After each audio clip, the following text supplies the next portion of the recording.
sila dalawa. Ni Ida Jill is normal sa bahay nila. Nagtira mo na ng hari eh. Kita, bilang ka ha? Eh, ano na gusto mong gawin ko? Siyempre, kita patatawayin. Eh, hindi na ako tungo na pinay. Kulang na nga lang, kaya ng permanente yung pintahan. Pero nakakabang ni Jill si Norman. That's the normal na yun. Kung talagang mahal niya ako. Jenny.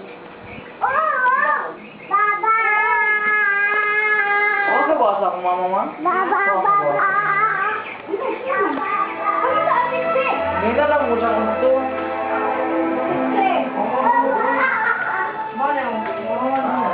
Nanay! Nanay, nakita na din ako, nanay.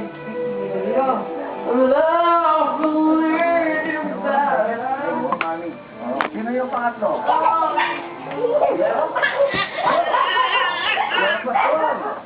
Jono Pascual na lang, man. Minsan na nagbabayad ng ano. Malapakan natin si Jono Pascual. Okay. Sige, sino yung Pascual? Pangalawa? Palagi ba? Sino? Winnie Ramirez! Teka lang, Winnie. Oh, magkano? Wala, magpaka kayo ng tamang buwis. Okay.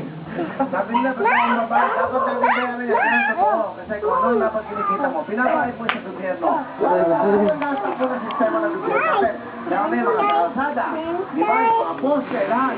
Kaya bayaran natin ang tamang tax. Pag niloloko niyo yan, niloloko niyo sa inyo. Di ba? Kaya ngayon pa lang, mag-ipon na kayo, magbayad ng tax, pag wala kayo kinikita. Dahil ang tamang sagot ay Everett!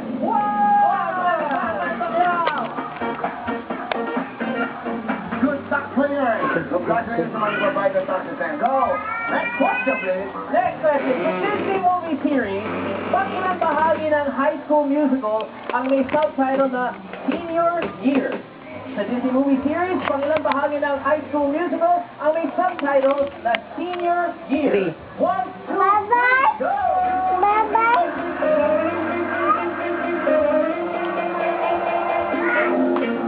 Alright, mga nagagalaw! Okay, sorry dahil ang tamang sagot po ay... Number ay 3!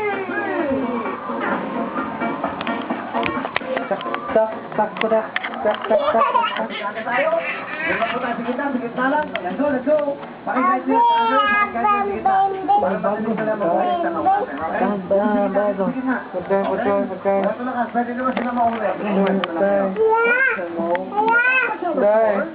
Sa geometry, ilang sides ng isang right triangle ang tinatawag na hypotenuse?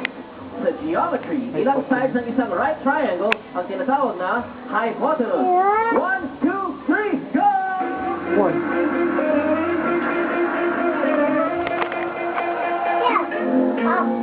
Correct answer! Okay, sorry ah. Sige, pero may chance na. Pwede pa lumipas.